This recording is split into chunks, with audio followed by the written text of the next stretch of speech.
Welcome back, Speed Demon.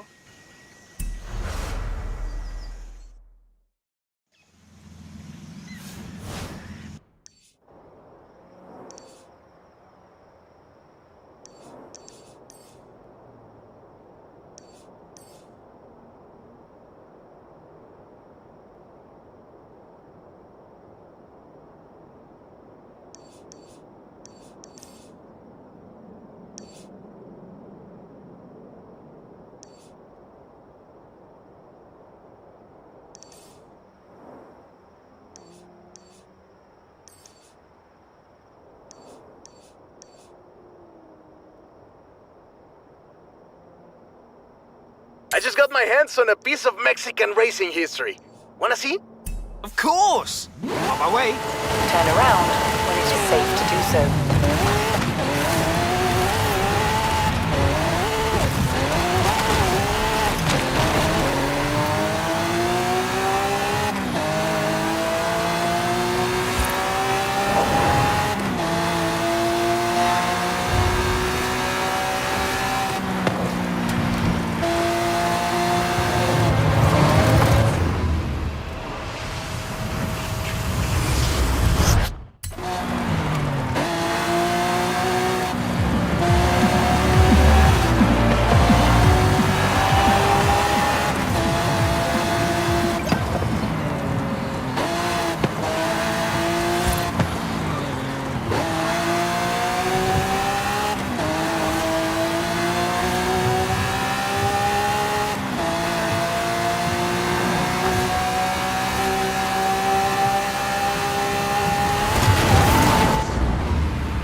Turn right.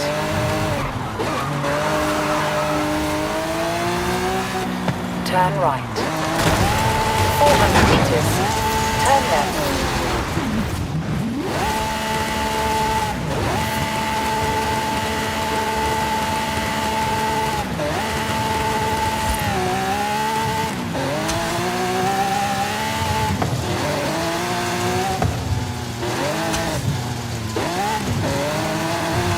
Turn left.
Arrived at your destination.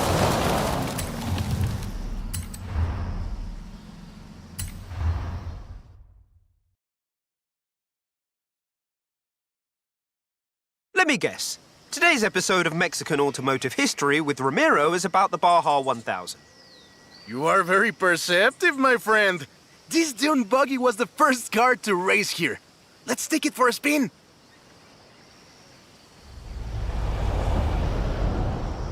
The Baja 1000 is probably the most prestigious race held in Mexico. Do you know how it all started?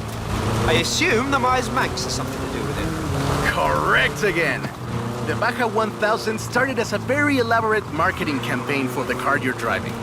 But let me start from the beginning. On the 22nd of March, 1962, Dave Eakins and Billy Robertson did the first real Baja run. They went from Tijuana to La Paz in 39 hours, 56 minutes on new Honda CL72 Scrambler motorcycles. So they probably were a bit sore afterwards. They got a lot of media coverage though. A year later, Myers started to work on a prototype buggy he called Old Red in his garage in Newport Beach. It was based on the VW Beetle, and it paved the way for what we know as buggies. Cars that are built for off-roading using the Beetle as a donor chassis. But I guess they wanted even more publicity because in April 1967, Myers decided to make an attempt at breaking Eakins' record. And it worked! Myers did it in 34 hours and 45 minutes, beating Eakins for more than 5 hours. The rivalry was known as Buggy Beats Bike in Baja. Sounds like something you did back in the UK, doesn't it?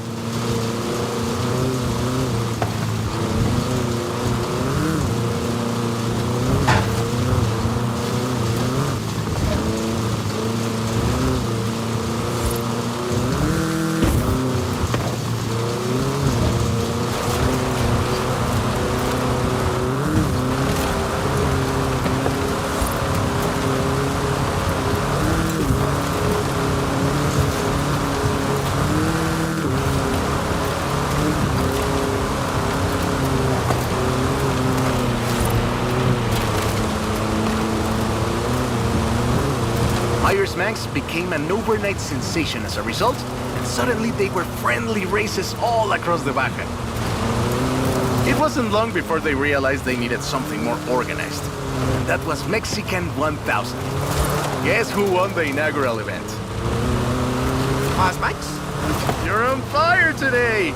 Yes, in 27 hours and 38 minutes. The official race was 100 miles shorter than the original route, but it's still impressive. The Mexican 1000 was later renamed to the Baja 1000 and is run to this day. In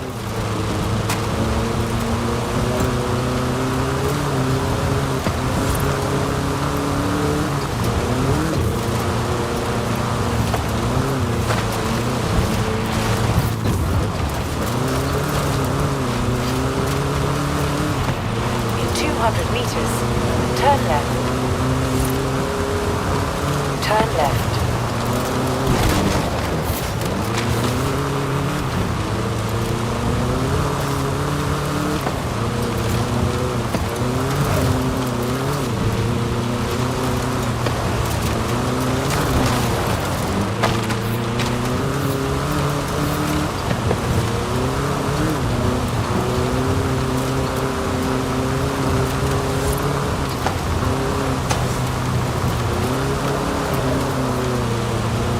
In 100 meters, turn left.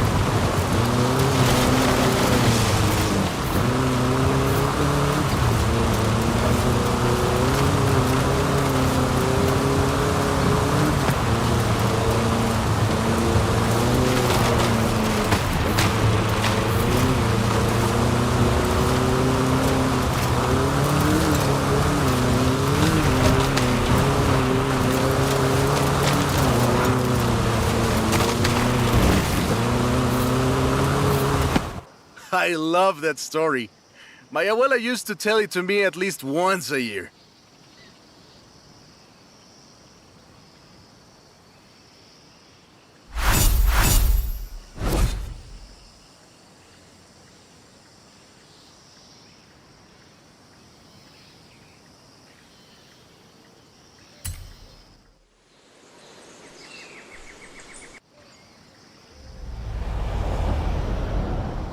Hey, come quick! Papa Fernando needs your help! Okay. I'll be right there.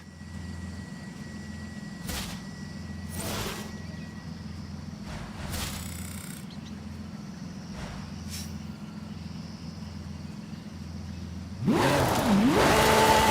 100 meters, turn left.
Turn right.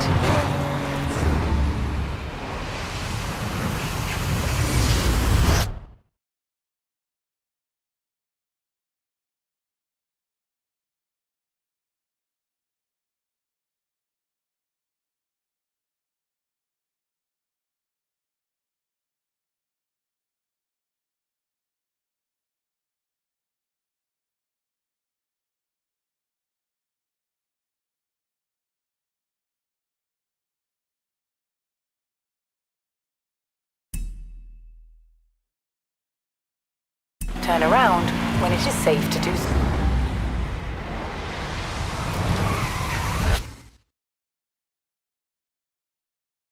Turn right. In 100 meters, turn left.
Turn sharp left.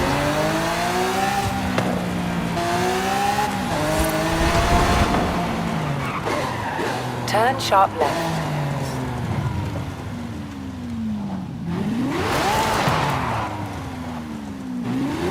In 200 meters, turn left. Turn left. In 100 meters, turn left.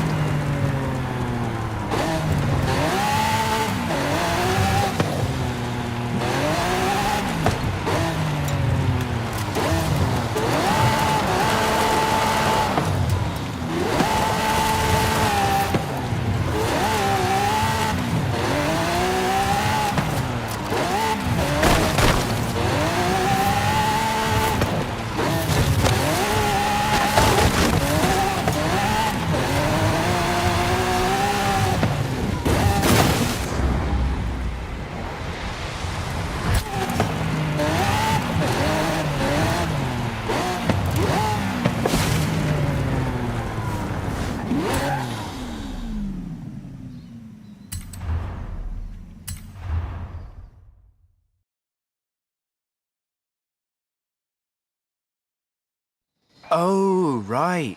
I get it now. To be honest, though, it was me who needed your help, not Papa Fernando. I can't fault that logic. Who are the other racers? It's this new street racing crew that's been hanging around.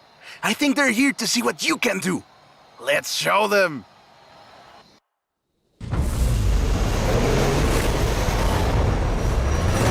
Hey, he's eager. But this isn't really a street race. There's no checkpoints, just the finish line. So keep to the route and get there first.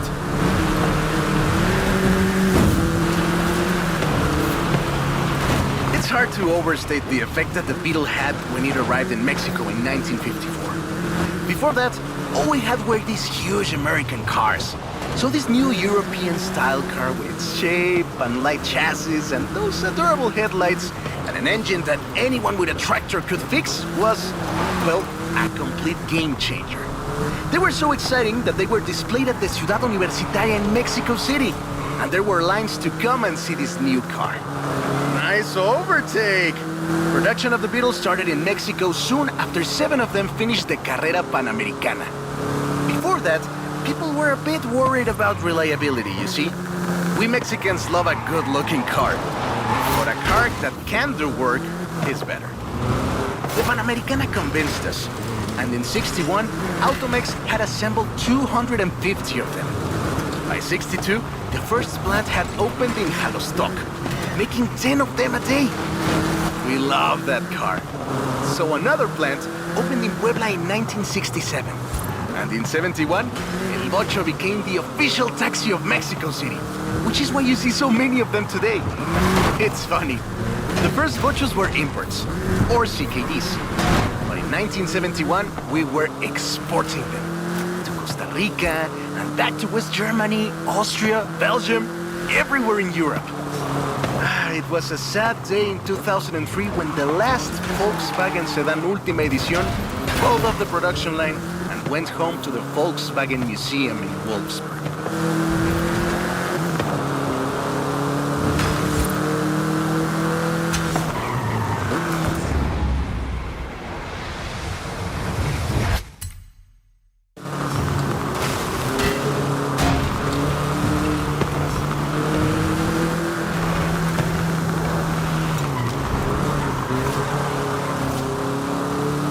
More like it.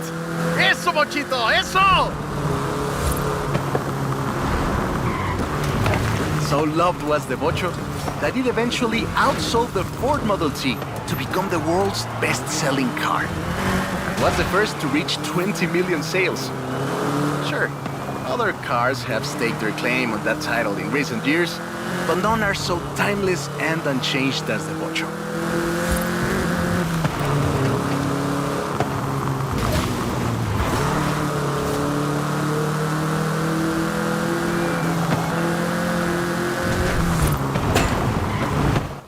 That is a great car. Probably the most iconic car in all of Mexico. Ay, es increíble que un auto tan pequeño deje un vacío tan grande. Adiós, sedan. Thanks. I'll call you when I've got that next one ready.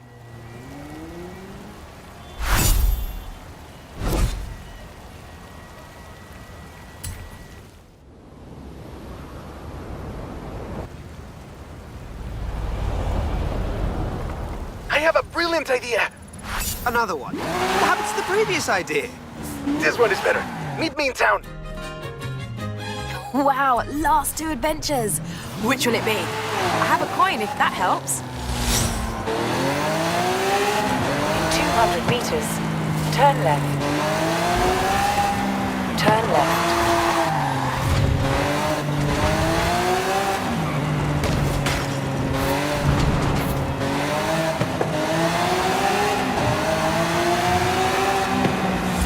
In 400 meters. Turn left.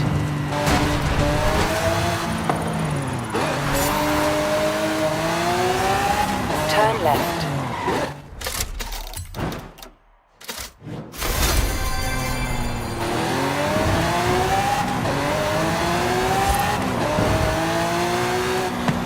In 400 meters, turn right.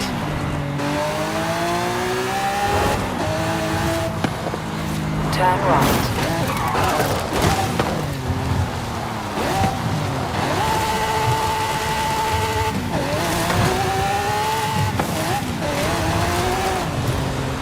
In 400 meters, turn left.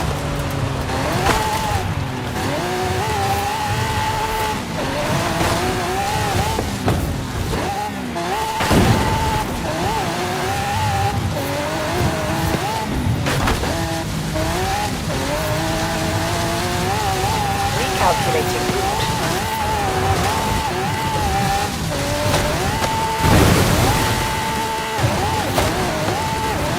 In 400 meters, turn right.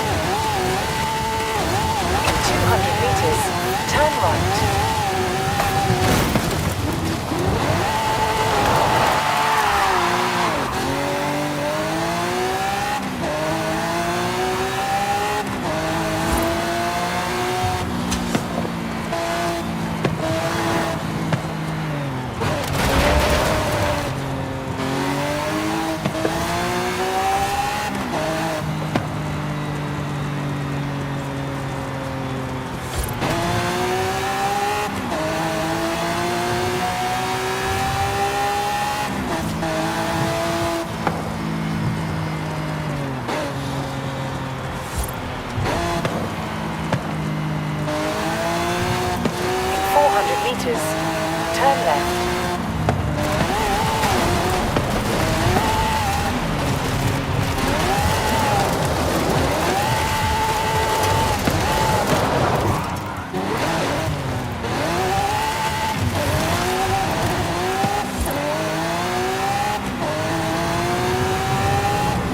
Arrived early, but the next Horizon Arcade event will begin shortly.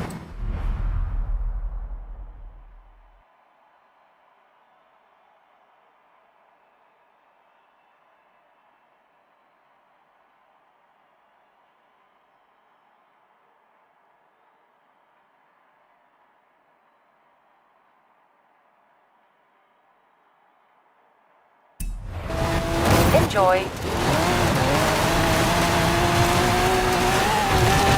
400 meters, you will arrive at your destination.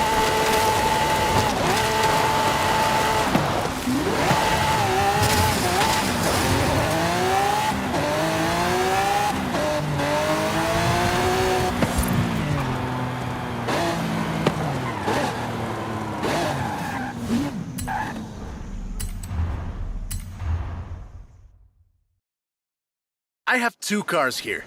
A first-generation Volkswagen and a 7th-generation Volkswagen Golf, made in Mexico for almost half a century. Sadly, they stopped building them in 2021. But we can still race them. What do you say? To make it fair, I will give you a chance to make an informed choice. Let's go for a test drive. And I've got lots to tell you about Volkswagen Mexico.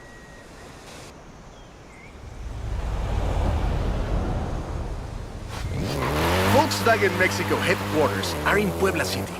It started production in 1967 with the famous Beetle. As we call it, the Bocho.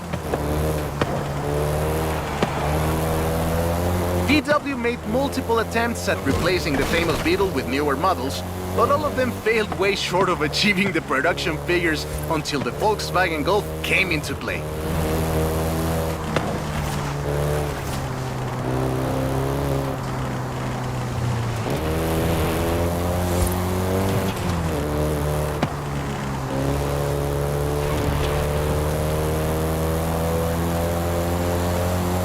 First generation was released in Mexico as the Volkswagen Caribe and had quite a few variations, including the Golf GTI you're driving right now.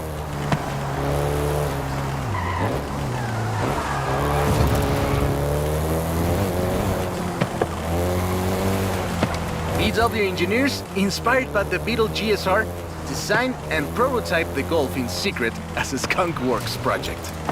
Little did they know that the Golf GTI would become the hot hatch.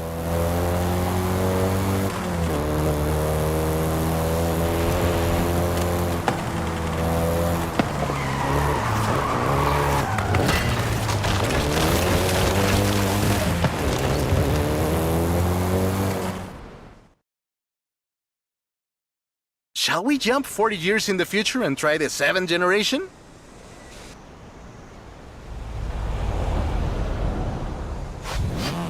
The 7th generation of the Golf first appeared in 2012.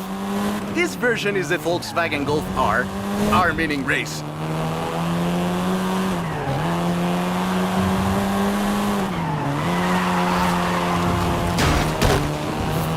This was the fastest Golf in the range, with a 0 to 60 time of 5.1 seconds.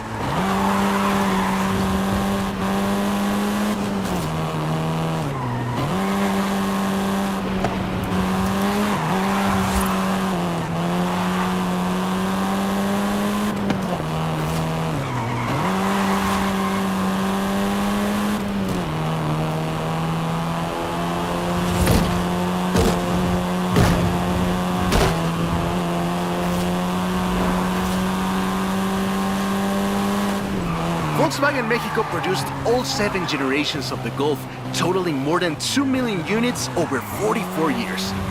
In fact, a lot of Golfs you find in the US were built here.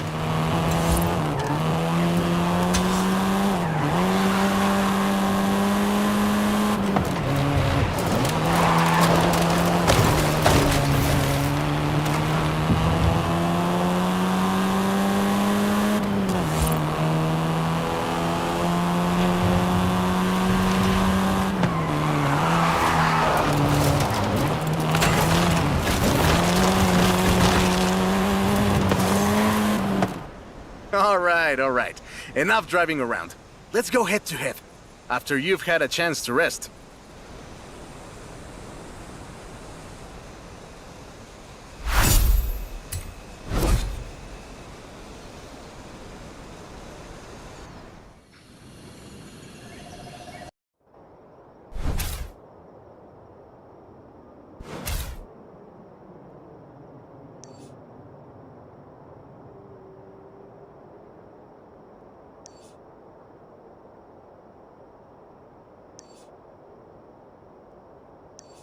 I'm a fair man. I'll let you choose. Which Golf do you want to drive for our little race? I'll take the Golf GT-R.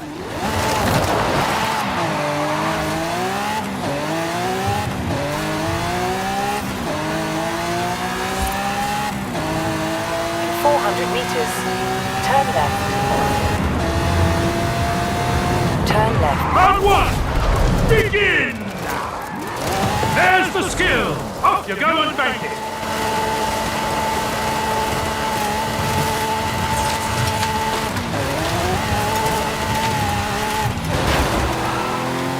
In 200 meters, turn sharp left. Turn sharp left.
Get to round two.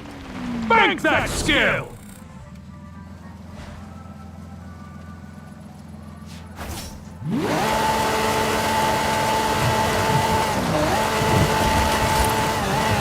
Turn around when it is safe to do so.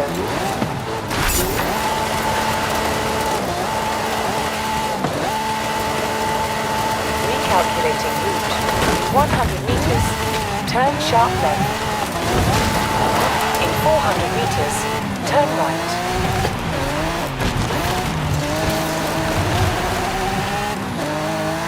Turn right.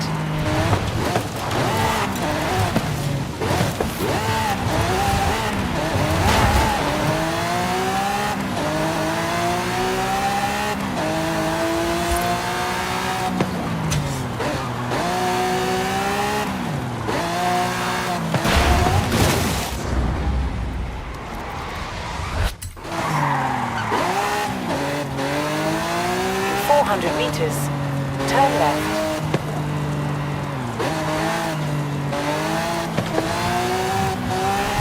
Turn left.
Round 2 complete. Get to round 3. Pop those pinatas! It's pinata pop. Just avoid the prickly ones. Trust me, those hurt.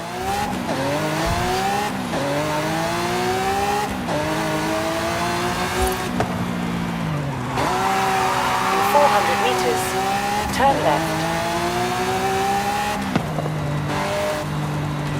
Turn left.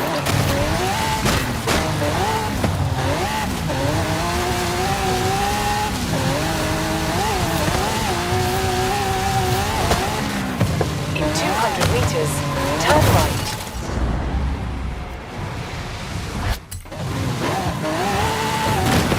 Turn right.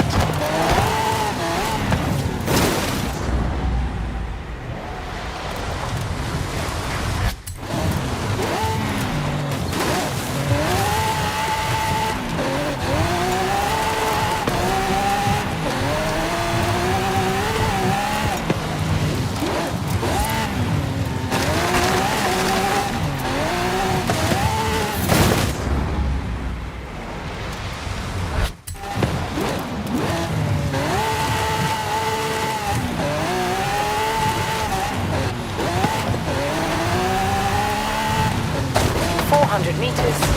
Turn left.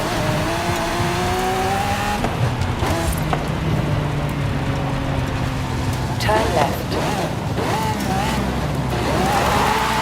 In 200 meters, turn right.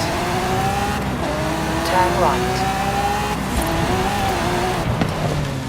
Turn around when it is safe.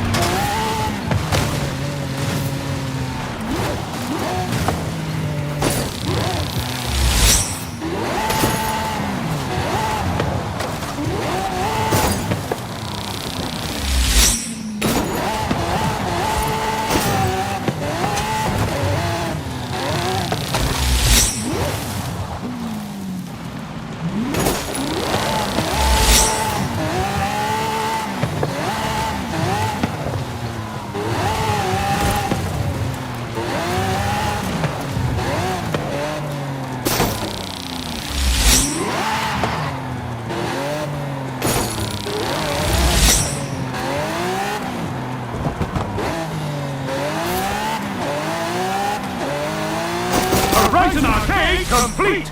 Congratulations! Wow! You know, I think everyone at Horizon loves wreckage rounds, except the festival cleanup crew. You beat it! You beat a Horizon Arcade event! Wanna go again?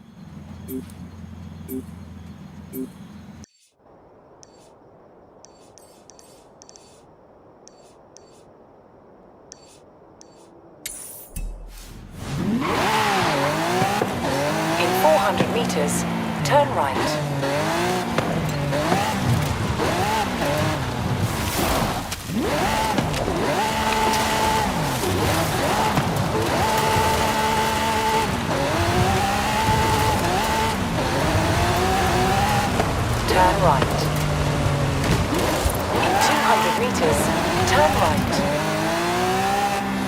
turn right.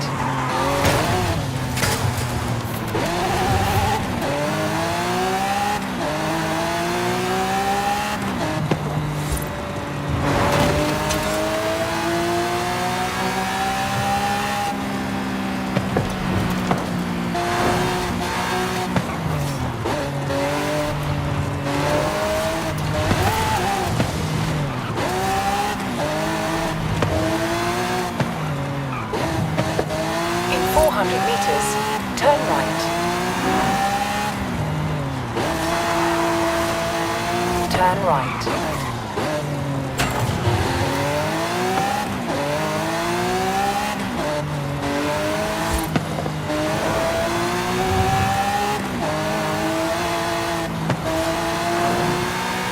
In 400 meters, turn sharp left.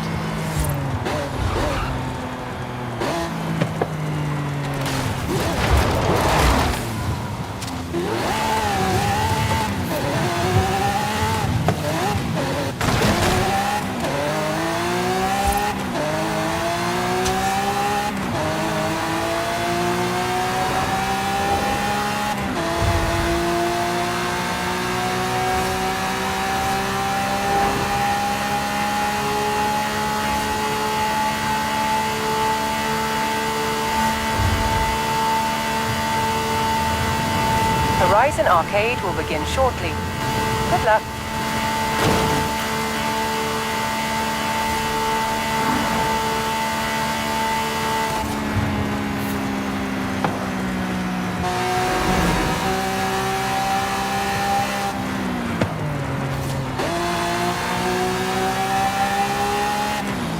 At the roundabout, take the second exit.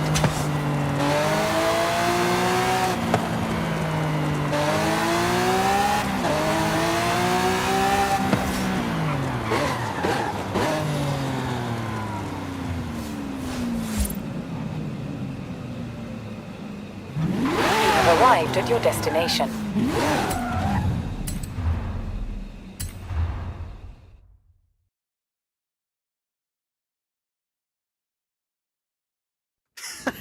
I hope you know some shortcuts.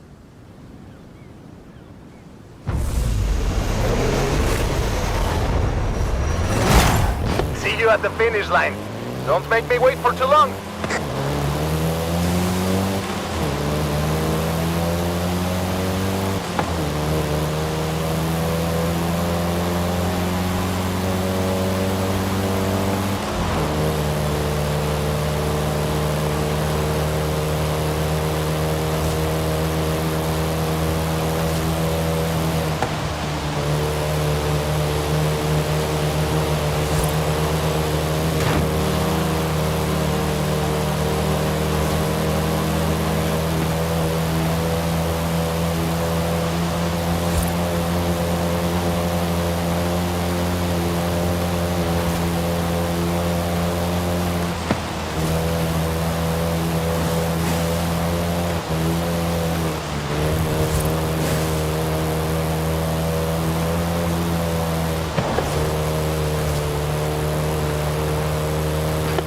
I see what you're doing, but you still can't win.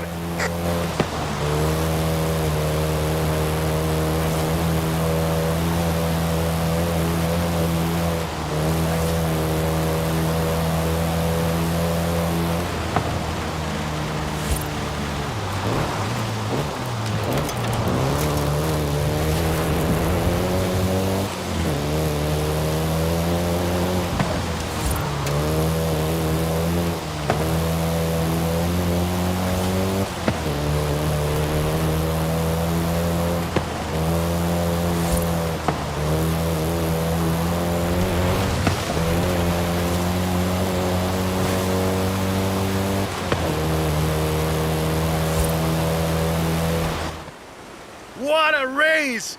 I am actually surprised the first generation still holds up. I'm sure you didn't cheat.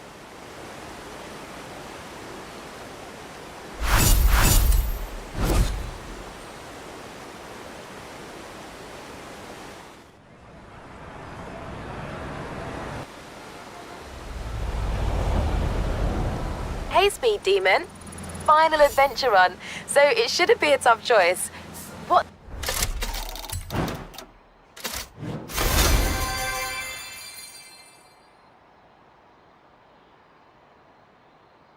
song to play at your Hall of Fame induction, on the other hand, now that's a tough one. I have a story to tell you, my friend, about the old wolf in the swamp. Are we going to a zoo? A swamp? I'll pick you up.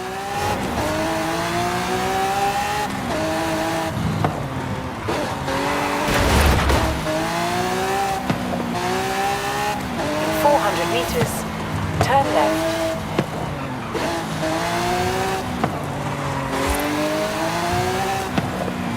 Turn left.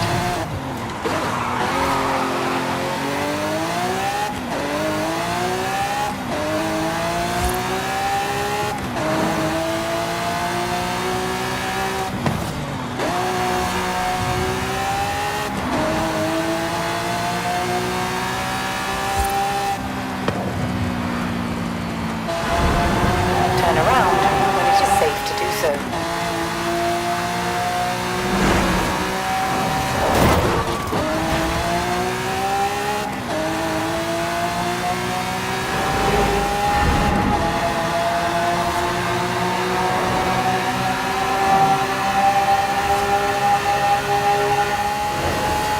Turn around when it is safe to do so.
Turn left. Turn left.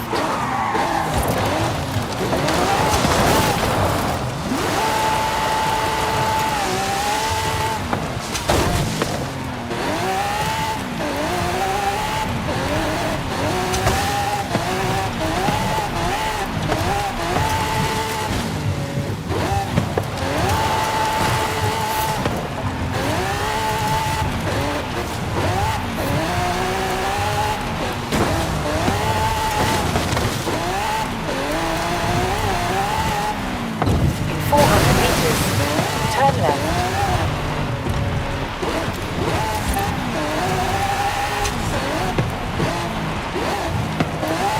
Turn left.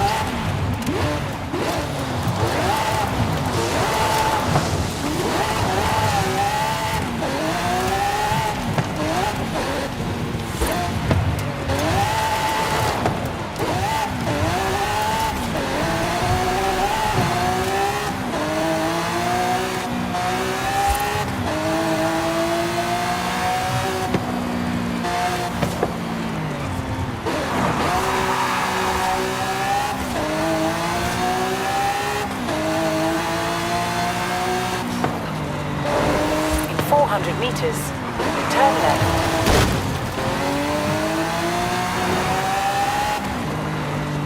Turn left. In 400 meters, turn right.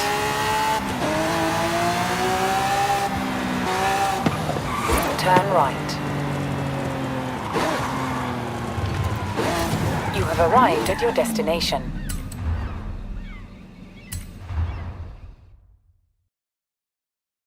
That's the old wolf. No, that's an old truck. The wolf is waiting for us at the swamp.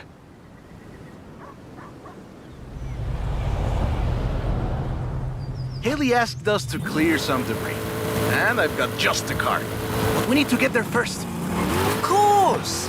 Who do you think I am? The driver who destroyed a record-breaking amount of fences. That's fair.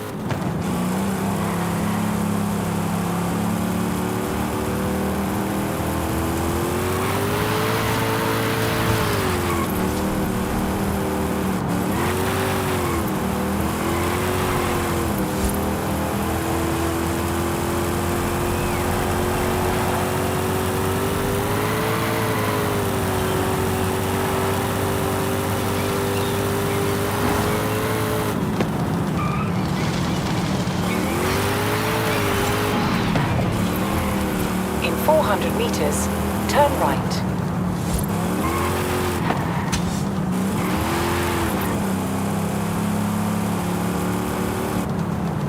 Turn right.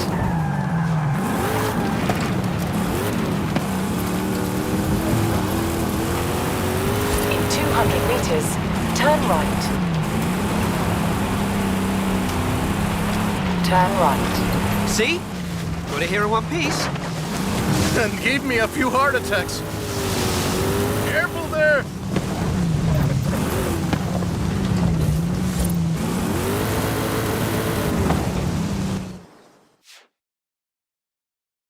And now, let me introduce you to the Ford Lobo. This car is more your style. Now that's a hecking good wolf.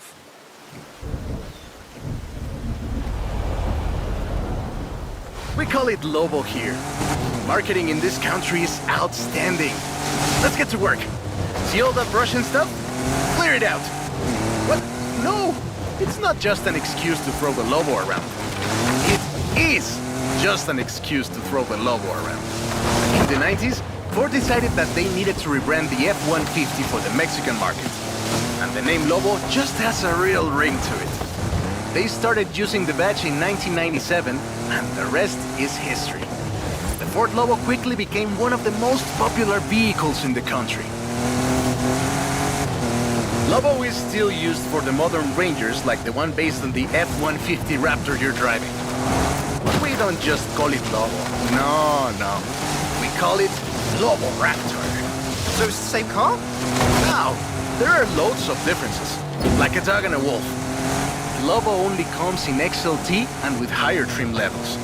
The base version is still sold in Mexico as the F-150, but the Lobo is the elite F-150.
Great!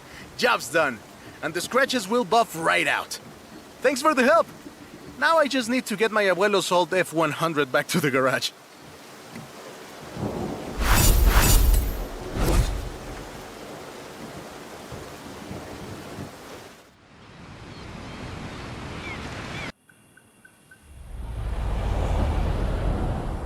I've got 1,400 horses and I need you to help with them. I think I know what this is. I'll be right over.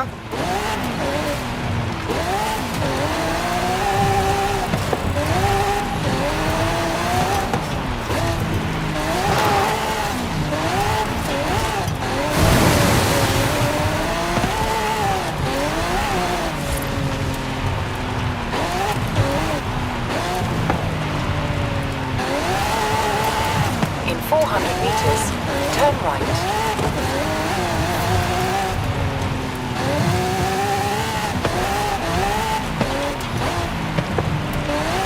Turn right.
You will arrive at your destination.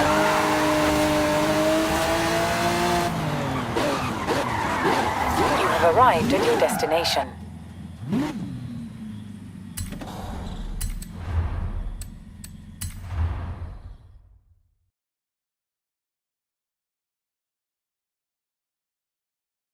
Hey there! So, look at this. 1,400 horses of electric Ford Mustang. Get in!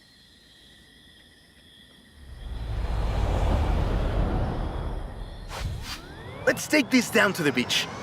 Stick it in AWD if you like. There's some nice curves up ahead.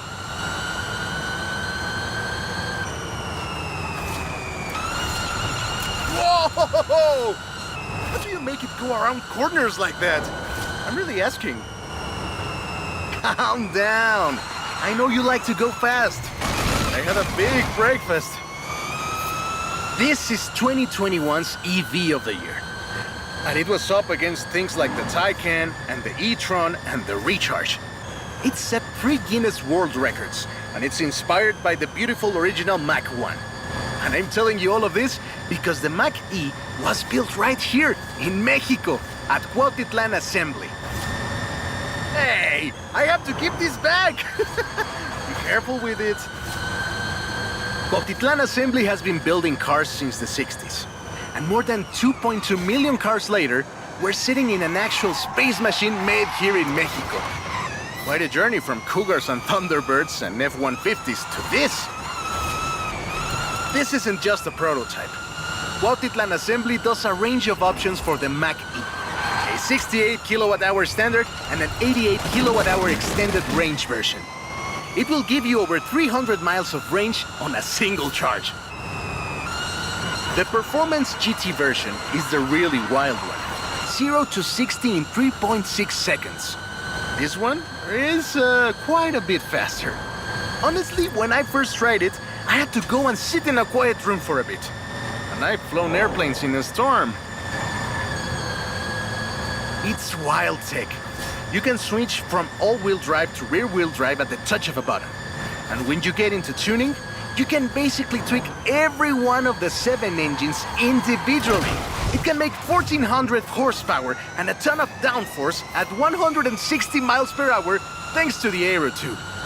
So what you're saying is, not bad for something that weighs more than that F-150 of yours. Yes. Hey! This isn't your Mac E. Be careful with it. And there we go. Sunrise over the sea. Beautiful. But we're not done. There's one more thing to look at. I'll let you know as soon as I have found it.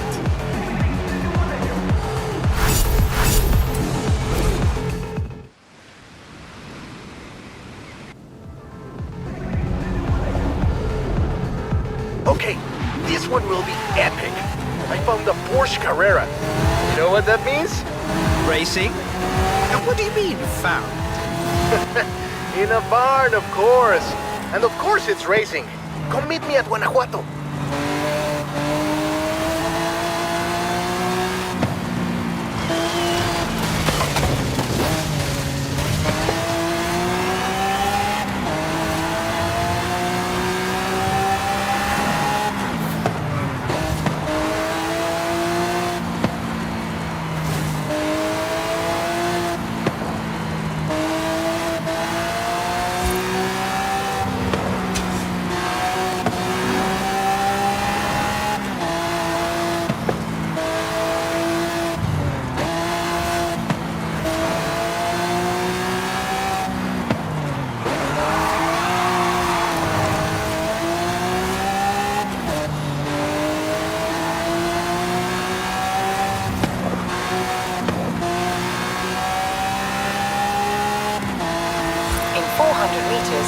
Turn right.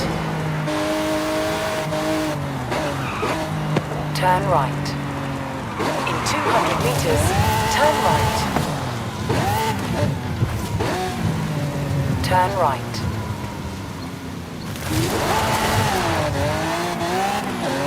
In 200 meters, turn left. Turn left.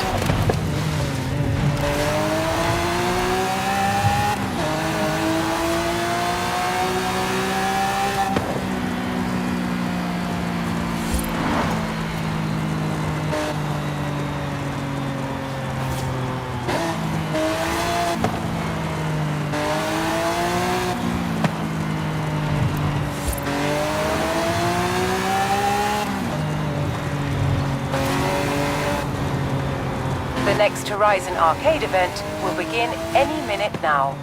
Enjoy!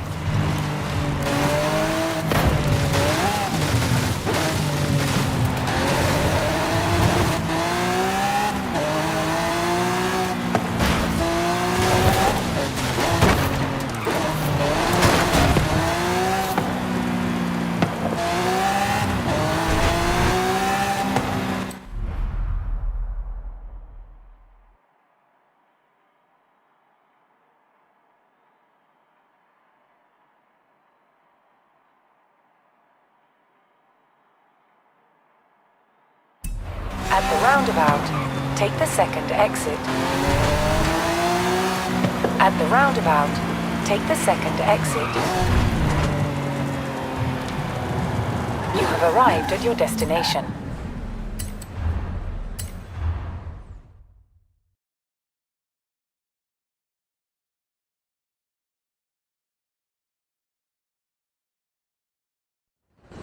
This beauty got her name from the Carrera Panamericana. The races don't run anymore, but who can blame us if we take it out one more time? Right? Let's see what this car can do.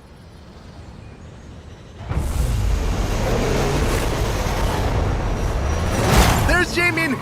Guess he wanted one last race. Let's do this!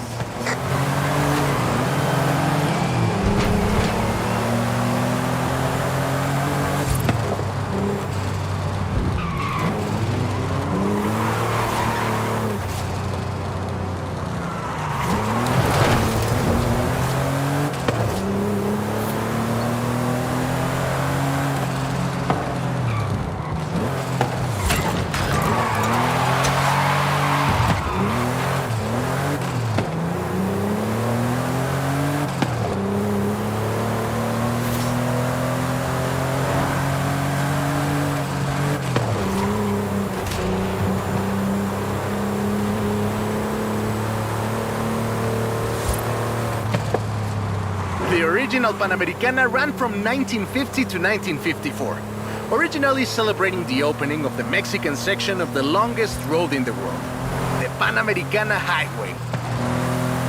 The first race had 132 competitors, and everyone turned up.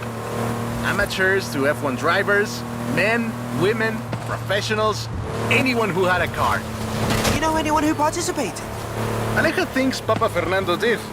Well, she thinks Papa Fernando did everything. I know we used to go to the races with my grandfather. Ah, qué buenos recuerdos. There was no speed limit before 2012, and you'd see cars doing 180 miles per hour. Not that I know anything about that. 2,178 miles of the Pan American Highway run through Mexico. The race itself had 9 stages and lasted 5 days. But the sheer distance wasn't the only challenge. Constant changes in the elevation from sea level to 3 kilometers up. The most challenging road race in the world. The winner of the very first Carrera Panamericana was Herschel McGriff, who drove an Oldsmobile 88 at an average speed of 88 miles per hour. The Porsche Carrera got its name thanks to Hans Hermann, who won the small sports cars category in 1954. He drove the Porsche 550 Spider and came 3rd overall. He was sick before the race, and his tires came off at the start. He really pulled through against the odds. Porsche had 6 cars competing in 1954, and all of them made it through the end. A lot of others didn't, let me tell you. Enjoying yourself, are you? Yeah, I kinda had a feeling you were. 1954 was the last year the original Carrera Panamericana took place. But it gave us the most famous Porsche model, the Carrera you're driving right now.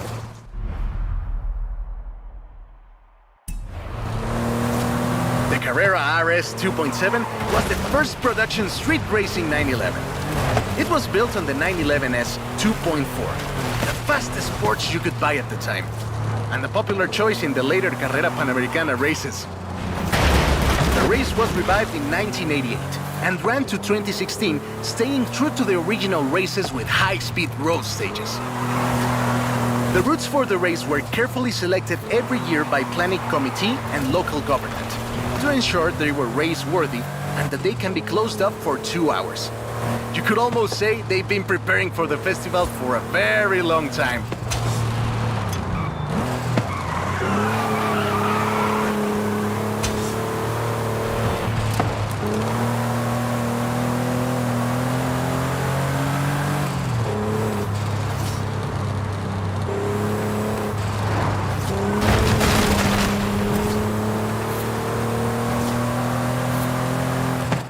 This is Jamin's exit. It's been fun, my friend. Take care. Looking forward to seeing what you can do out there. Have fun now, yeah? Great race. Almost like we did a little Panamericana with a friend. Anyways, hope you had fun with this little stroll through cars hechos en Mexico. It was great! And let me know if you, find any other cars like that.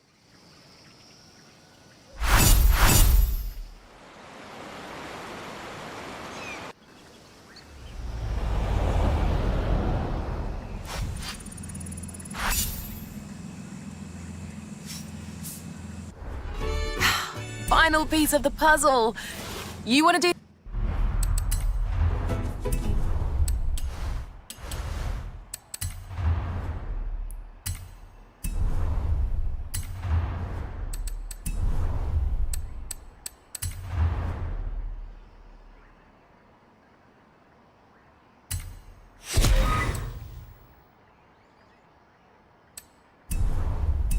the honors, or shall I?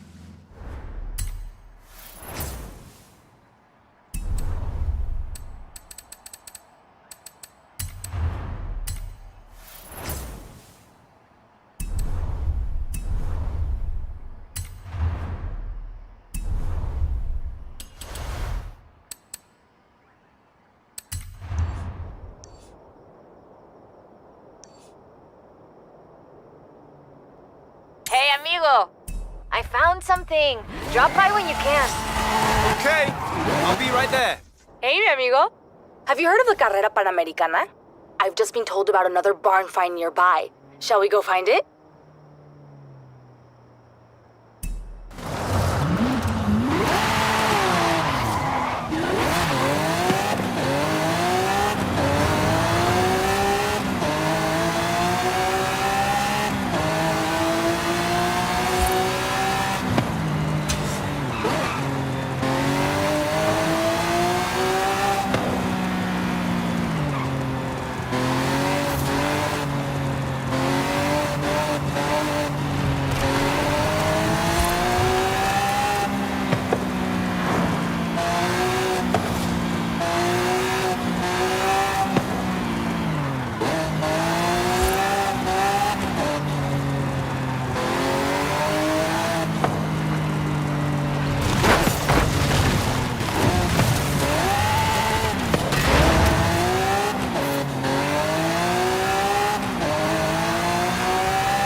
Arrive at your destination.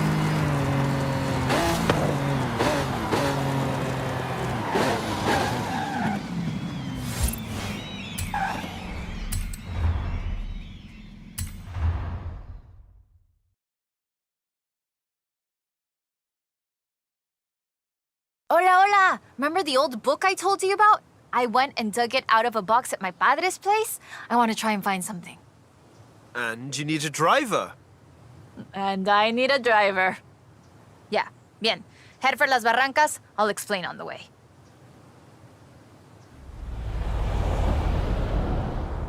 So, what are we looking for?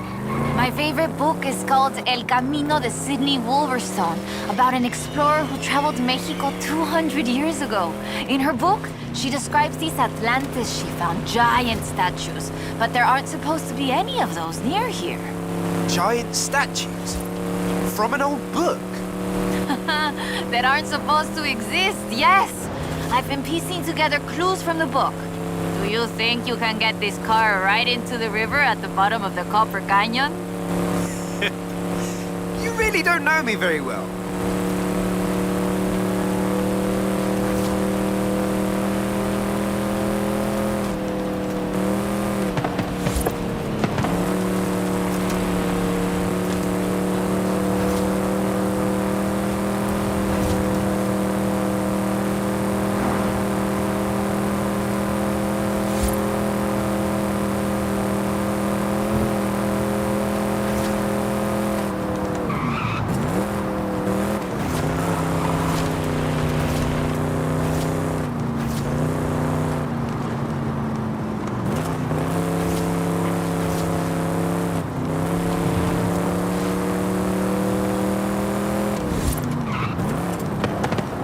The Copper Canyon is a wonder of Mexico. There used to be 6 separate rivers which came together to create the landscape that we're seeing now. 4 times larger than the Grand Canyon, covering 25,000 square miles. Oh, and the green color in the rock is why it got that name, copper.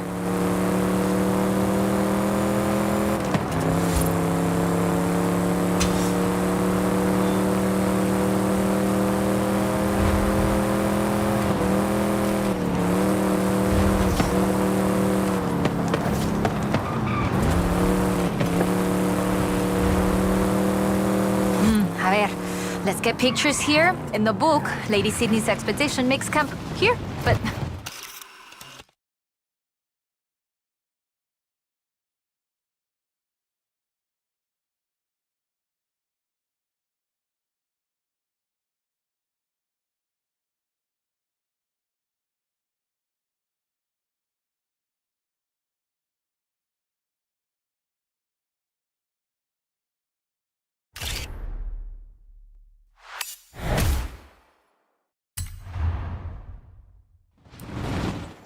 That is increíble. How has no one ever found this before?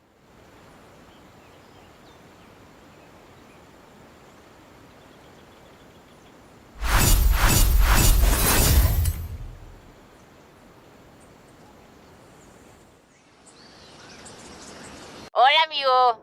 According to the book, there is a statue at El Arco de Cabo San Lucas. Wolverstone said she found it at sunset, but I thought we could try an experiment.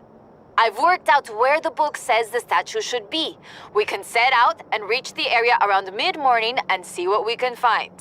Or the other option is we get to El Arco just as the sun sets. If you believe the story, that's when we'll find the statue.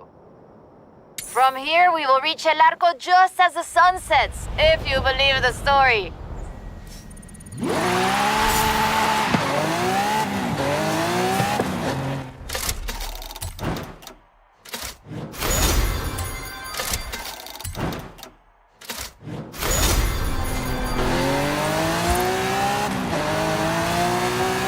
In 400 meters, turn left. Turn left.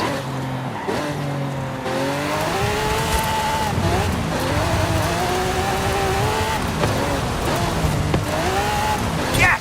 That's what I like to see. Blow that box right off the pole. That's not actually possible, right?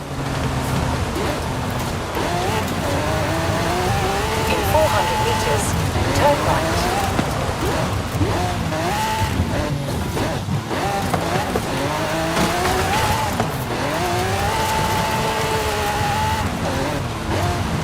Turn right.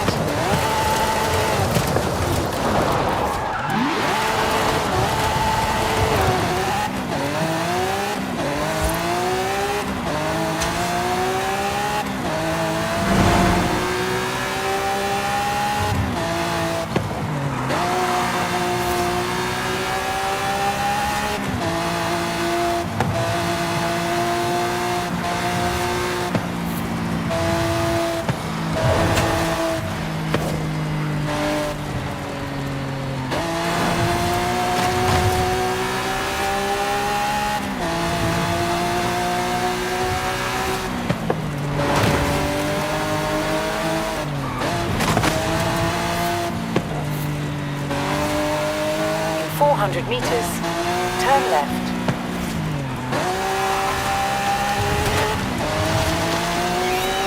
Turn left.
have arrived at your destination.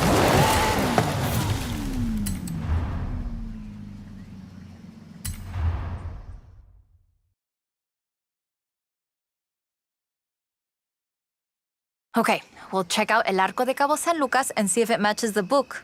Let's get there fast. You read my mind.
Onto the beach.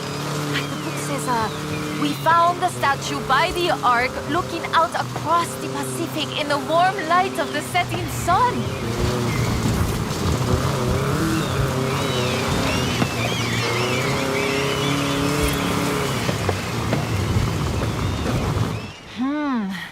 I don't see it.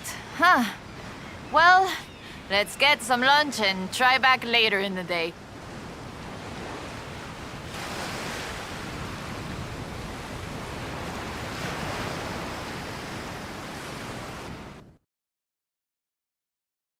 Oh, I told you that was the best place to eat around here. Was I wrong? Aye. Okay, we need to get going. Can you get us to the beach before the sun sets? You mean outrun the sun? Yep, I think I can do that. Even with the extra helping of tres leches.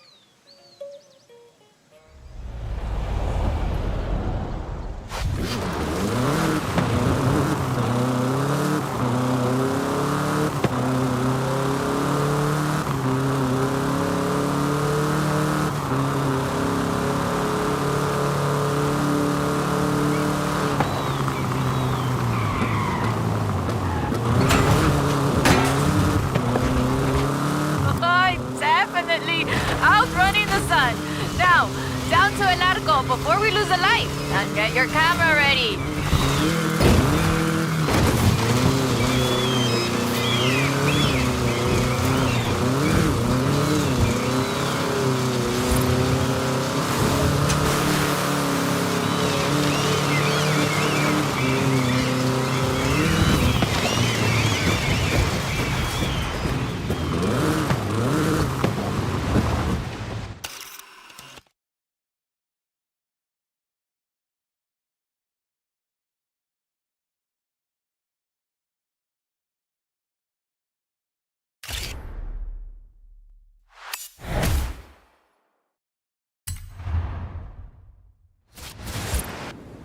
There it is!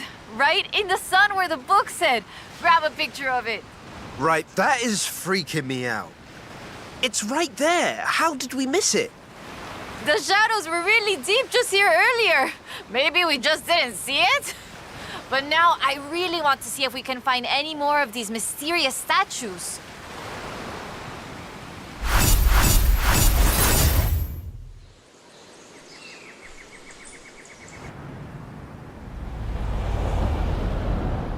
Hola, amigo. I've been reading the diary over and over. I think Lady Sydney's expedition came inland, but no sé, it's hard to find the evidence. turn around, it is safe to do so.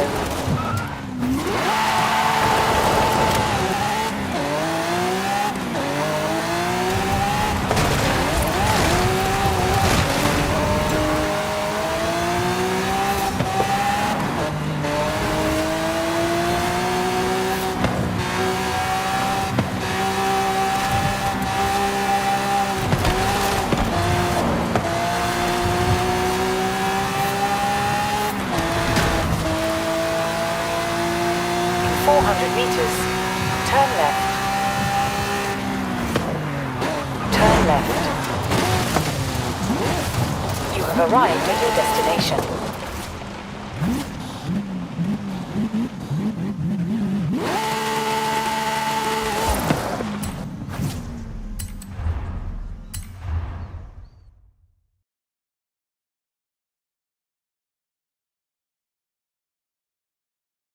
Ok, mira, escucha. Listen to this. El pueblo de Mulegé. Un oasis tranquilo. If she made it to Mulegé, the expedition must have traveled upriver.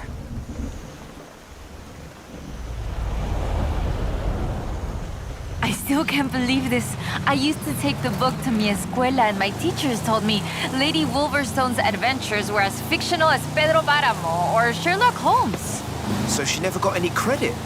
Never asked for any. She said she was writing stories for her grandchildren. But if they're true, her story deserves to be told. And you and I can prove it. Vamos, to Mulegé. Let's go.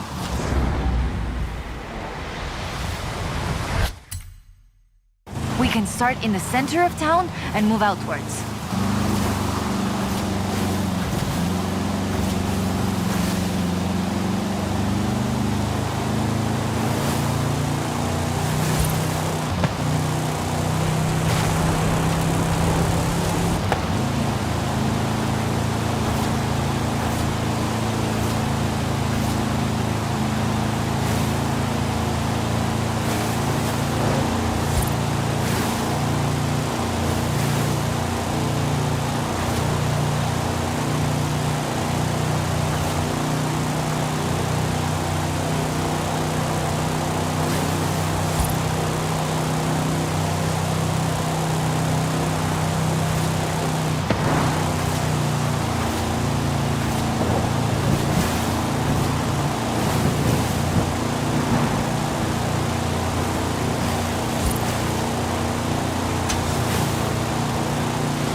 Always forget how beautiful Mulegé is.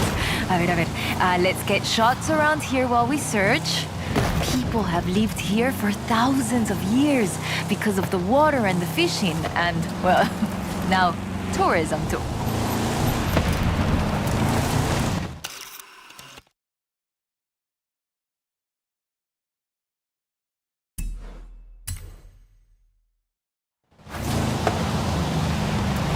Lady Sydney must have camped on the south edge of the river. A ver. Hey, can you see anything? Wow. There it is, just there, in the trees. How did I never...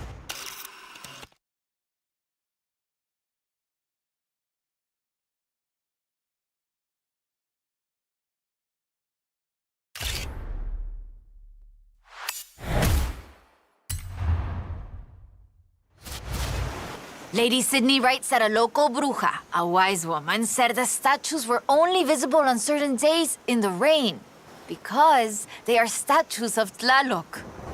I still think it's the trees hiding it. But call me when you work out the next location, okay?